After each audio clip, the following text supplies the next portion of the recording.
where victories depend on split-second analysis, where strength can be defeated by strategy.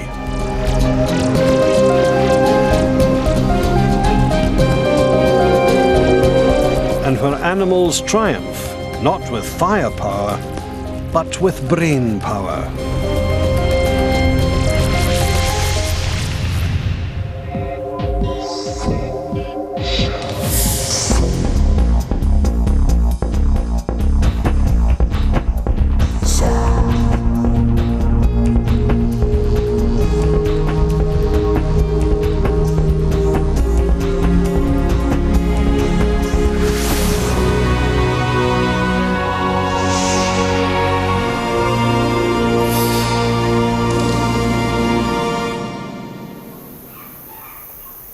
East Africa is known as the cradle of humanity, and it's still home to an ape that thrives not just through brawn, but by using its brain.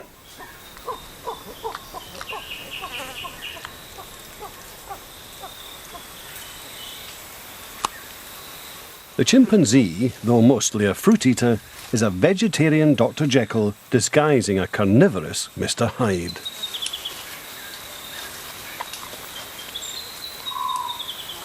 But getting meat presents a problem. Shaped by generations of evolution to eat fruit, chimps aren't equipped with the claws, the camouflage, or the lightning speed required to hunt. So they have to rely on other qualities.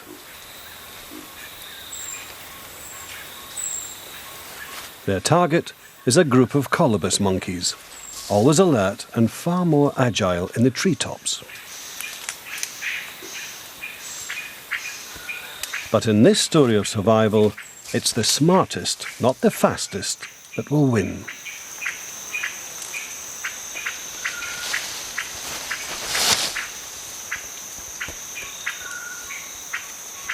Quietly, the chimps size up their quarry. There are plenty of youngsters, which make the easiest prey.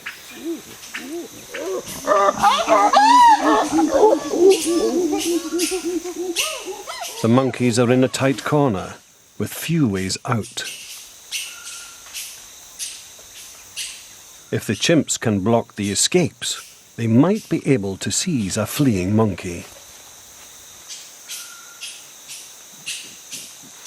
It's all a matter of strategy.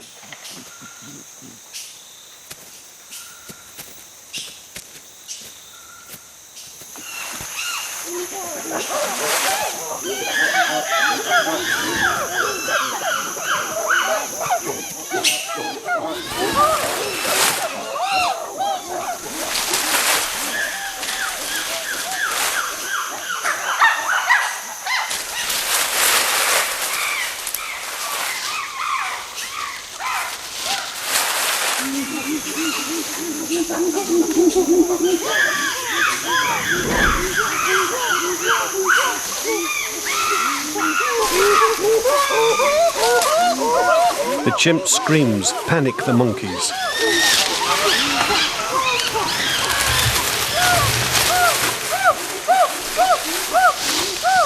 High up, the colobus are safe. But in the confusion, some of them break ranks. And the chimps are waiting.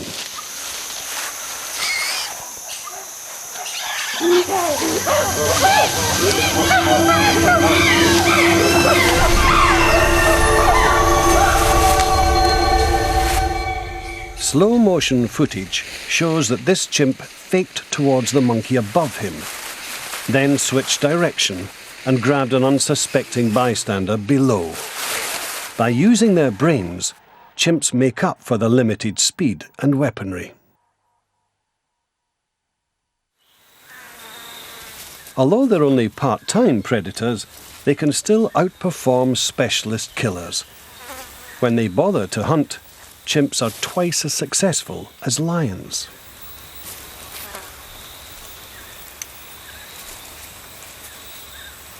Intelligence is their hidden weapon.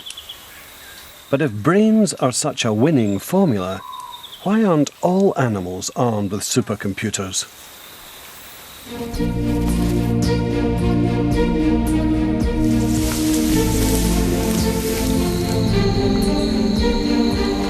There are huge variations in brain power across the animal kingdom.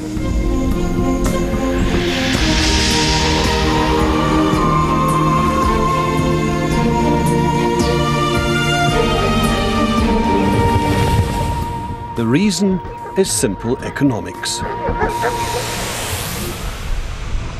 Nerve cells, which make up brains, require a colossal investment of energy.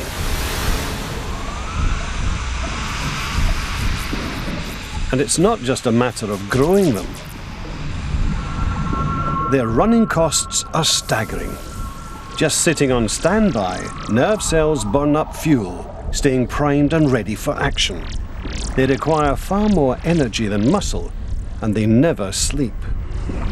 So, in a world of limited resources and ruthless competition, it doesn't pay to have surplus brain power.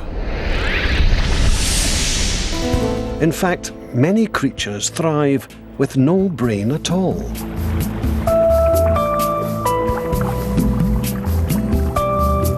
Each morning, sunlight guides these jellyfish to the surface of the water and into contact with the plankton they feed on.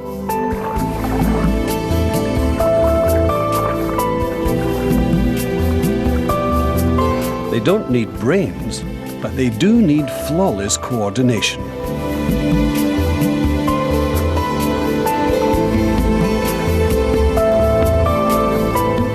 The beat of the jellyfish bell is triggered by electrical pulses, firing at over 80 kilometers an hour along specialized communication lines, the nerve network.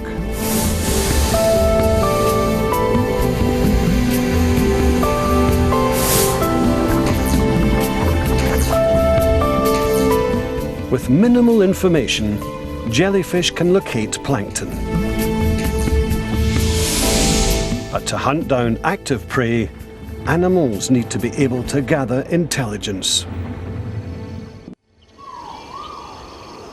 Around 500 million years ago, there was a critical evolutionary leap forward, and the predators that appeared were armed with a new weapon.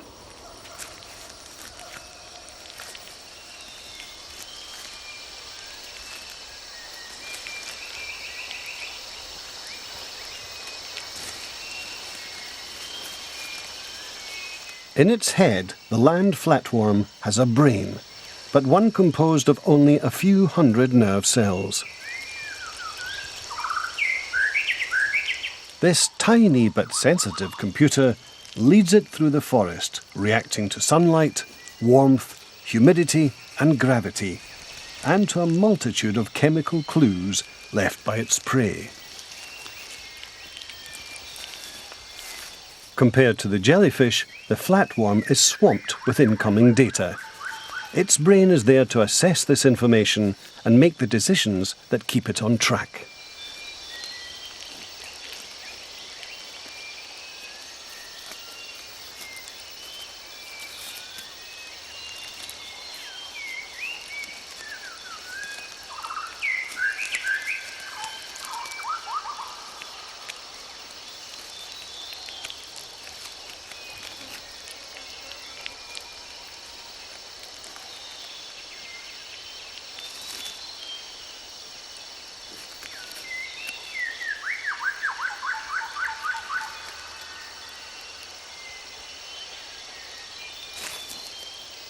The flatworm is a contact killer.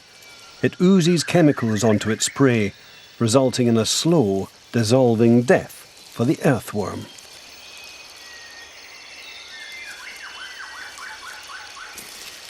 Over millions of years, such primitive struggles have developed into more elaborate contests. But the advantages of smarter brains must always be weighed against the costs. Here in outback Australia, a mudwasp is preparing her family's defences. Her egg chamber is underground. Above it, she builds an entrance tube made to an exact blueprint. At a height of 1 body length, she turns the tube through a prescribed angle, then forms a precisely shaped flange. Onto this she builds a large bell, measured to the nearest millimetre.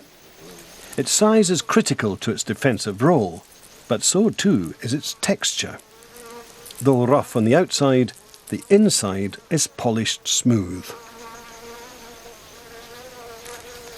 The funnel has a specific purpose: to thwart the cuckoo wasp, an opportunist looking to plant her own eggs in other wasps' nests. The slippery funnel keeps her out. But the mud wasp is much larger than her enemy, so can climb in. But the brain behind this ingenious design is a blind computer, a machine that executes a list of instructions with no concept of what it's doing.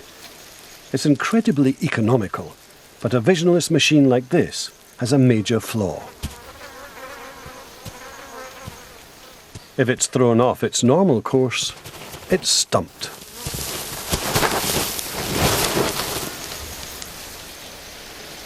A buried tube should be easy for the wasp to fix. The hard part is understanding there's a problem in the first place. The wasp pauses briefly, but then continues on, with her routine unchanged. The result, an hour later, is a shortened funnel. Its entrance is too low to add the crucial bell. The mud wasp brain is a miracle of precise programming, but on this occasion, her robotic inflexibility has opened the door to the enemy.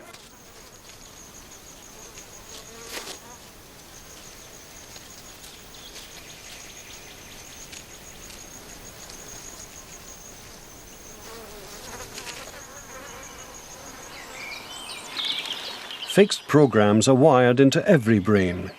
They may be inflexible, but these routines are the cheapest way to tackle many problems. Like the mud wasp, this goose is a mindful parent. Should a precious egg roll out of the nest, she notices the problem and responds intelligently.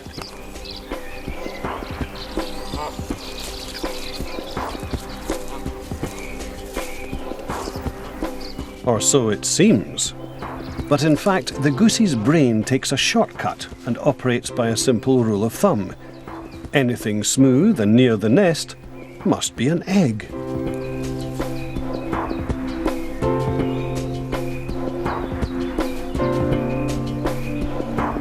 The goose's powers of discrimination are actually surprisingly vague.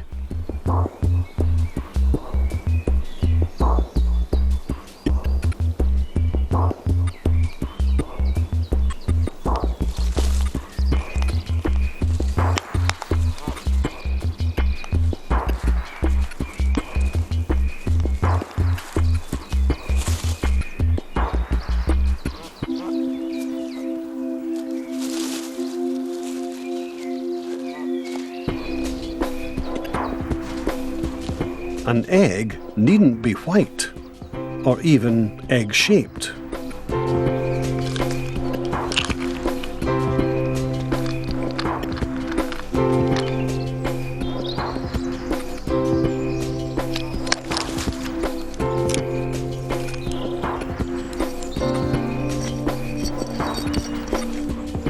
Even a wooden cube can pass for an egg.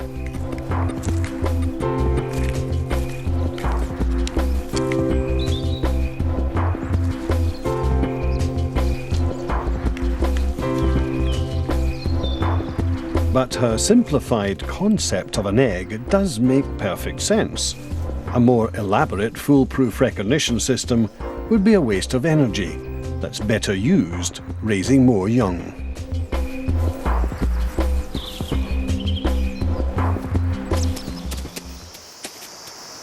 But for one bird, the stakes are higher. The ostrich's recognition software has had to improve.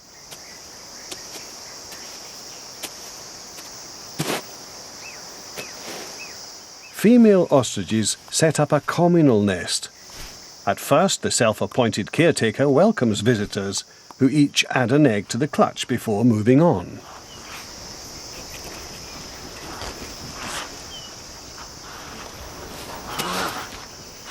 A large brood raised under one roof has the benefit of safety in numbers.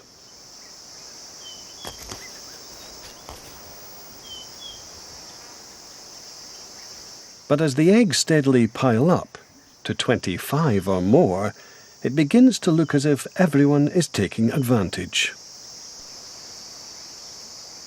As her workload mounts, the caretaker gives new arrivals a frosty reception.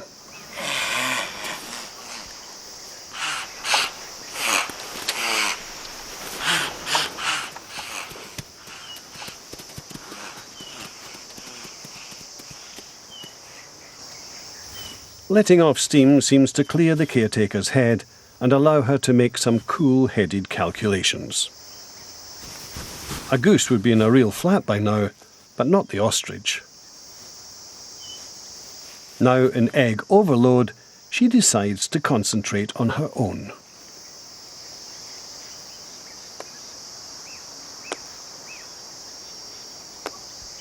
Amazingly, she can recognize each one. She carefully tucks her own eggs safely into the middle of the pile, before removing some of the surplus. Patterns of tiny surface pores vary between eggs, and this may allow the sharp-eyed ostrich to discriminate. However she does it, it's a death sentence for the evicted eggs. The better she is at picking out her own eggs, the more young she produces. Her enhanced brain power means more breeding success.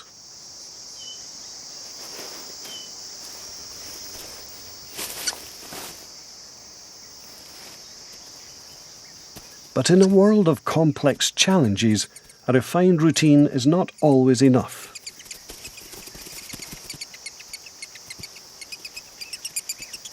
To be truly competitive, animals must also be flexible. The power to learn may be the ultimate survival tool. Sophisticated examples exist in our own backyards, even in the brains of insects. In the last 2 weeks of its life, a honeybee graduates from hive duties and emerges for the first time into the outside world. Its mission, to bring food to the colony, seems simple enough. But a bee faces a bewildering challenge. A confusing variety of open flowers, each producing nectar for only brief periods, and at times of the day that vary from one species to the next.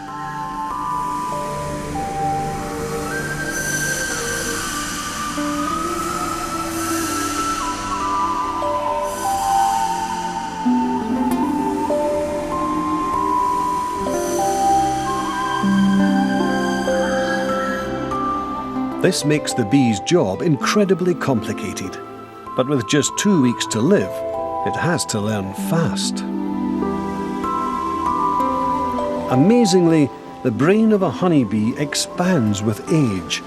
As it matures into a forager, it develops an additional 160,000 brain cells to help with the job ahead.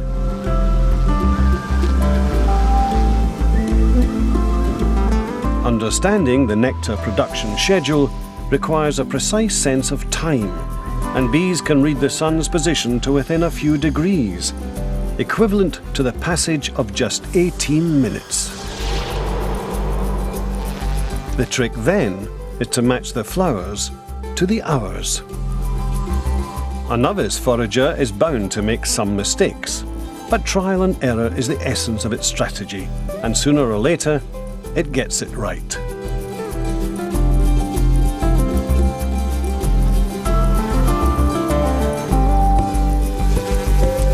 With the sweet hit of nectar, the bee's brain begins to forge a link between the smell of the flower and the time. It knows that when the two coincide, it can expect nectar. Time, measured by the sun's position, is relayed to the brain throughout the day.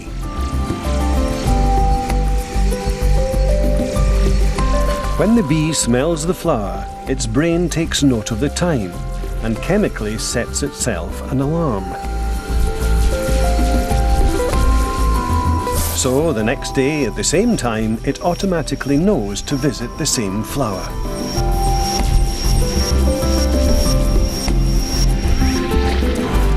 Just one successful nectar hit is enough to connect flower and time in the bee's brain. Rapidly, the bee builds up its flower diary with allotted visiting times for each species. A quick check on the sun's position, and a bee knows precisely which flowers are open for business.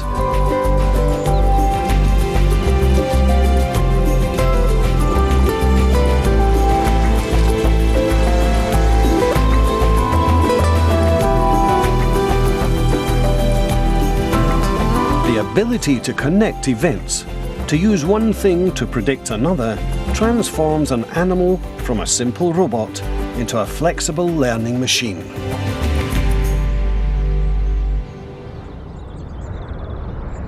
But sometimes there are no simple connections to be made, and no time for trial and error.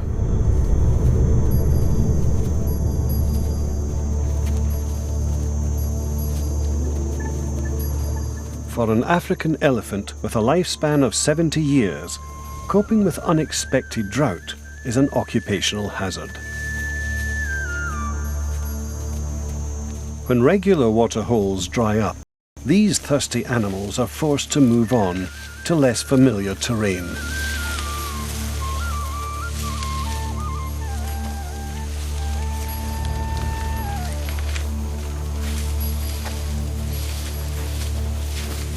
This is no place for an apprentice forager. These elephants need precise coordinates, and there's no time to lose. Elephants have a highly developed sense of smell. They can detect minute traces of water in the earth and on the breeze. But if the water's downwind, they can't detect it. To survive such a crisis, the entire herd may depend not on their noses, but on the memory of the oldest female. She alone may know where to look for water, and the key lies in a specialized part of her massive 4 to 5 kilogram brain, the hippocampus.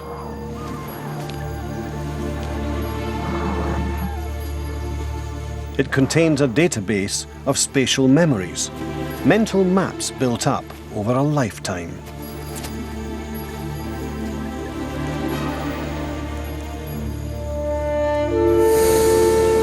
Before taking another step, she scans her memory and tests the journey in her head.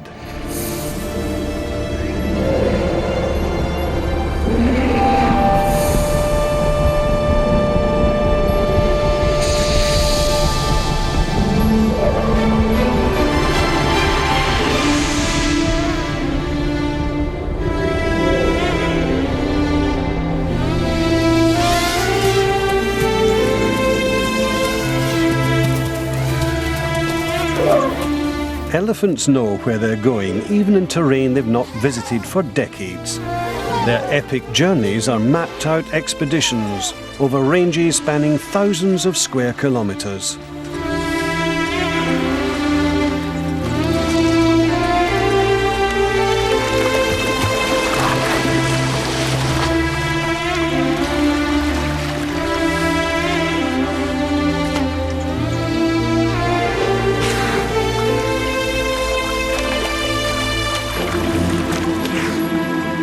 Even for its size, an elephant has an unusually large brain.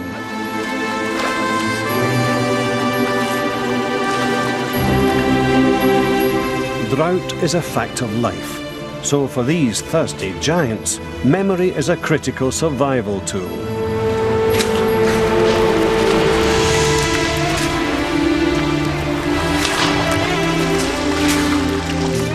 But elephants also face another equally unpredictable challenge. They need to negotiate an ever-changing social landscape.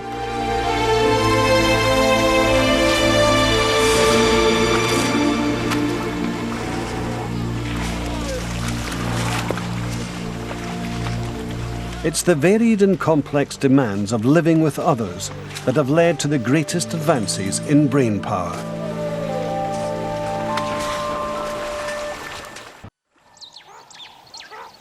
This is Africa's Kalahari Desert, and large or small, the brainiest creatures are the ones that live together in close-knit groups. The social meerkat has evolved a brain far bigger than you'd expect for an animal its size. The extra brain power is a huge advantage in a social environment, where there are constant opportunities to learn.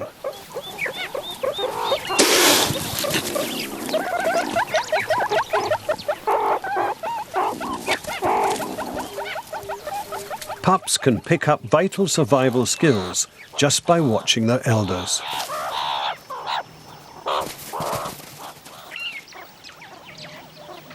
Meerkats have lots to learn about the world, and they master much of it quickly.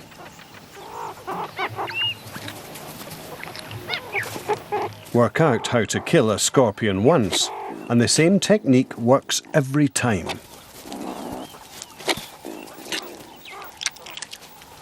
Social animals have larger brains, not just so they can learn from each other, but because they must learn to live with each other. Social awareness relies on recognizing and remembering individuals.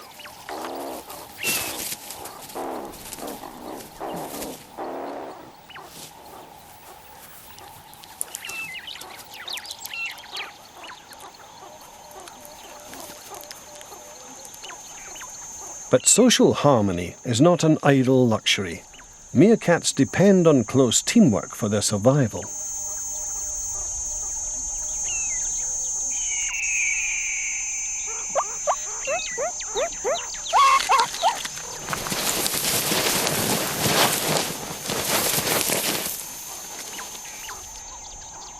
In family groups like this, helping others comes naturally. But in other groups, where strangers mix, animals need to adopt a more calculating attitude.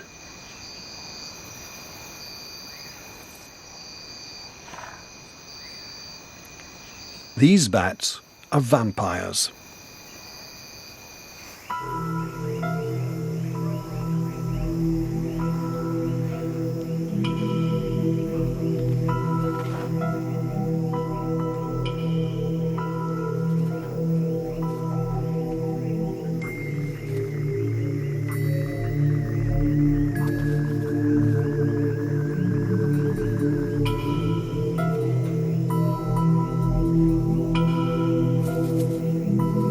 The bats numb their victims with a strong anesthetic contained in their saliva, then slit the skin with their scalpel-sharp teeth.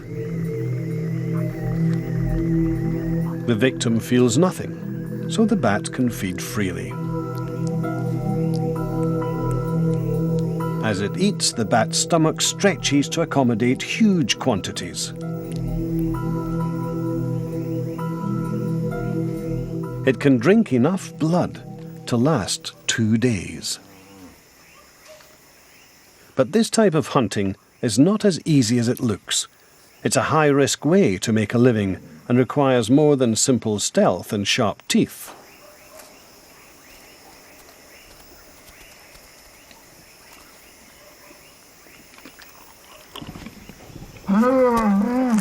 If it fails to find food, a vampire bat can quickly starve. After 2 nights in a row without food, this bat's life is on the line.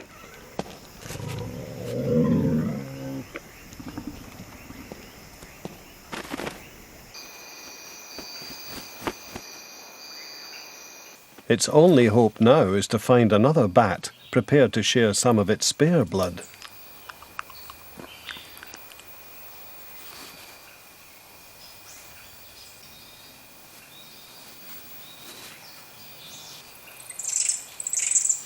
The starving vampire begs for food.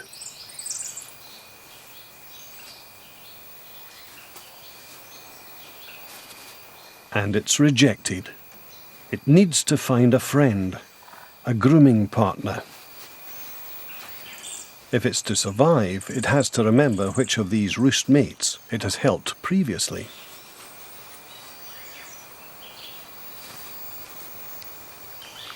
At last, it finds a partner, a bat who owes it a favour. The starving bat inserts its tongue into the other's mouth and drinks regurgitated blood. This life-saving act will be remembered by donor and recipient alike. Sharing tendencies like this make a precarious lifestyle a bit more secure, but they rely on vampires having the brains to keep score. Only by counting favours do the bats know who to turn to in a crisis and who to ignore.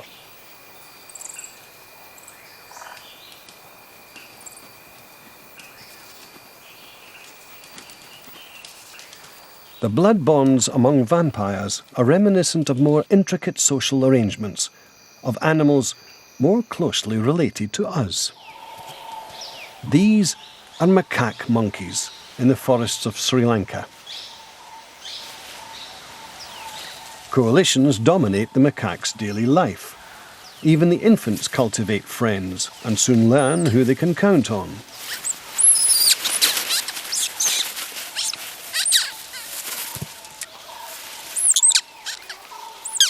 These creatures network obsessively.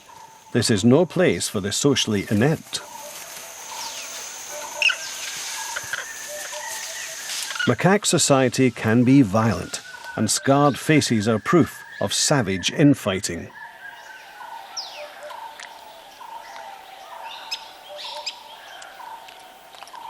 When trouble erupts, it helps to have friends.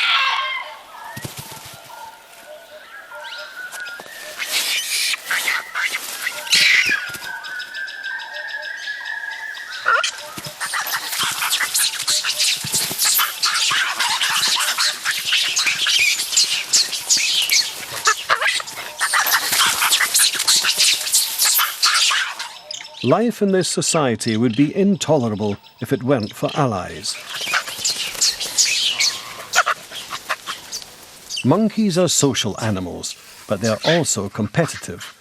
And not just in physical ways. Theirs is a battle of wits, fought as much with brains as it is with muscle. Living together is a constant balancing act, weighing the urge to compete against the need to cooperate. Alliances hold the violent macaque society together. But the dangers of conflict have driven another monkey to develop a remarkable anti-war strategy.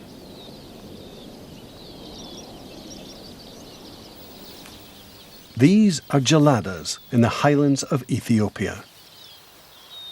Like macaques, geladas form close bonds and rely on well-maintained social networks. But this huge gathering is not a single troop. It's a collection of smaller family groups, each one headed by a single dominant male.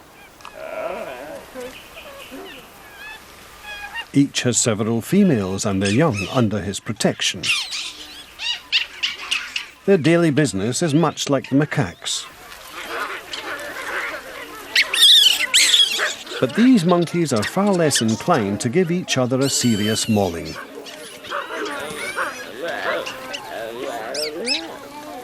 Life here is no less competitive. On the contrary, many family groups are drawn to the same prime grazing grounds and have to compete for limited food and space, which can lead to dangerous tensions.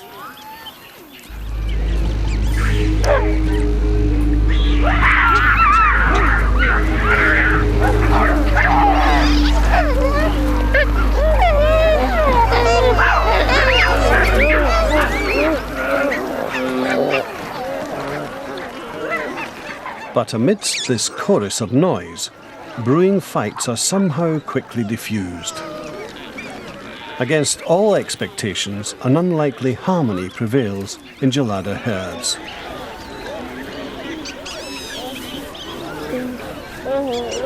And it may be because these chattering monkeys have developed an unusual talent.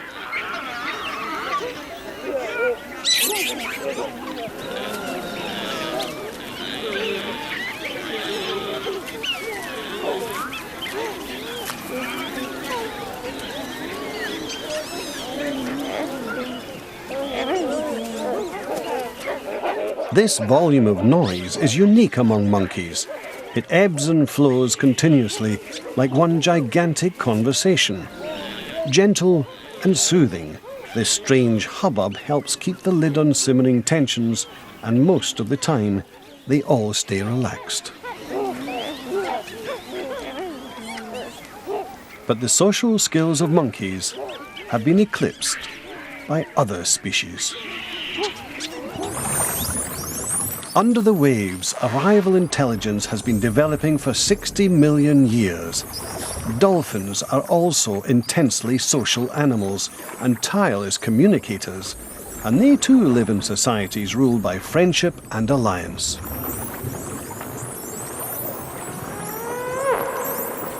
But scientific evidence is now pointing to something new. The bottlenose dolphin is one of the only creatures on Earth other than man that can see things from someone else's perspective.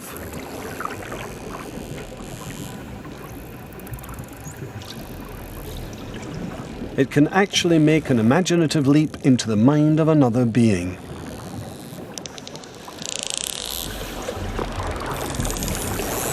Picturing the world as another sees it allows the dolphin to explore new possibilities.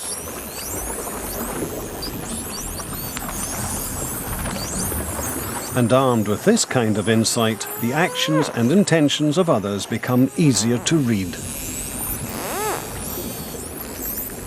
Feelings, such as a calf's need for reassurance, can perhaps be imagined.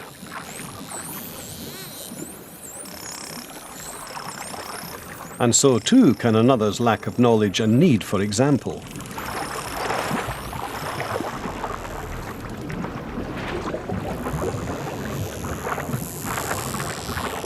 Such leaps of imagination are complex computations, but a dolphin can't compete without them. As far as we know, only one other group of animals has ever developed this ability. The power to contemplate the minds of others is a weapon also evolved by apes. Anticipating rivals is a crucial skill. Those who can read others well have a distinct and powerful advantage. But to be able to fathom the minds of others, you must have some level of understanding of your own thoughts and motives.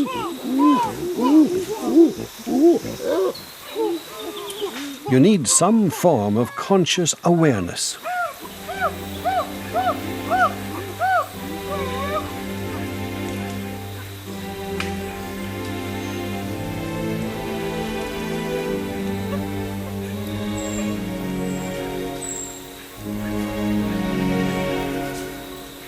Grooming is at the heart of chimpanzee social life. It's a pleasurable activity that can cement lifelong friendships and secure short-term allies.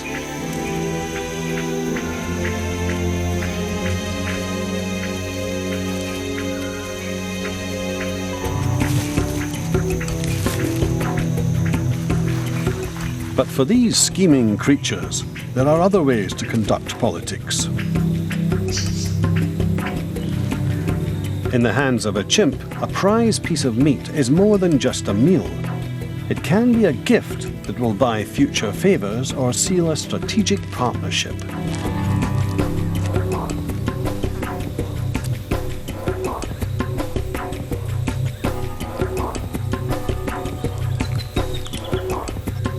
This kind of conscious manipulation is commonplace among humans.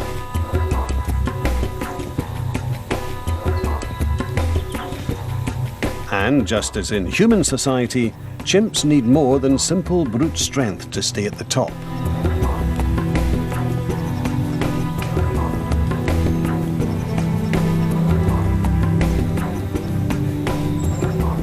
When chimps bid for power, alliances make all the difference.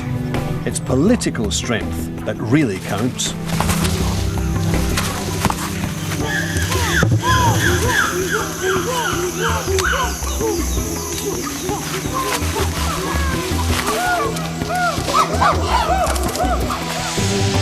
Fights within the group are rarely lethal, but it's a different story when chimps run across outsiders.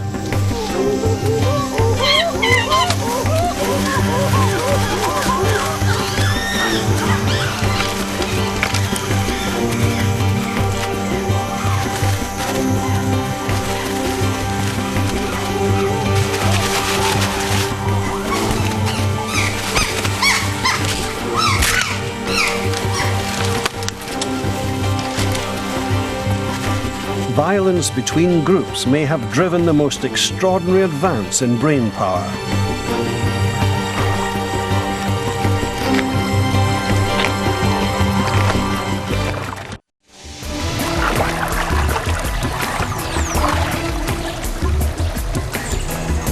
Throughout our own evolution, we have, like chimps, clashed with rival groups.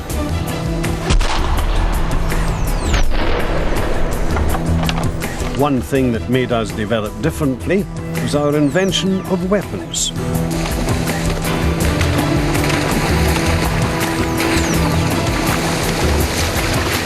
They made human conflict much more dangerous.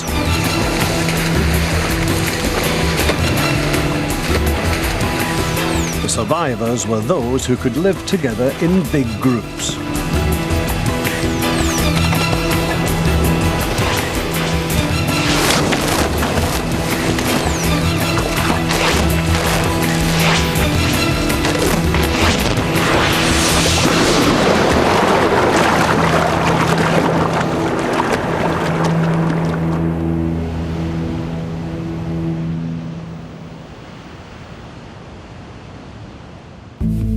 But the bigger the group, the greater the skills needed to hold it together.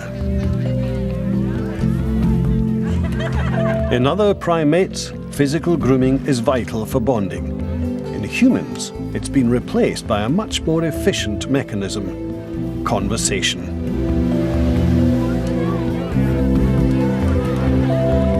Human speech is a masterpiece of biological evolution. Yet above all else, we use it for small talk, to forge and renew social bonds. Grooming has given way to gossip.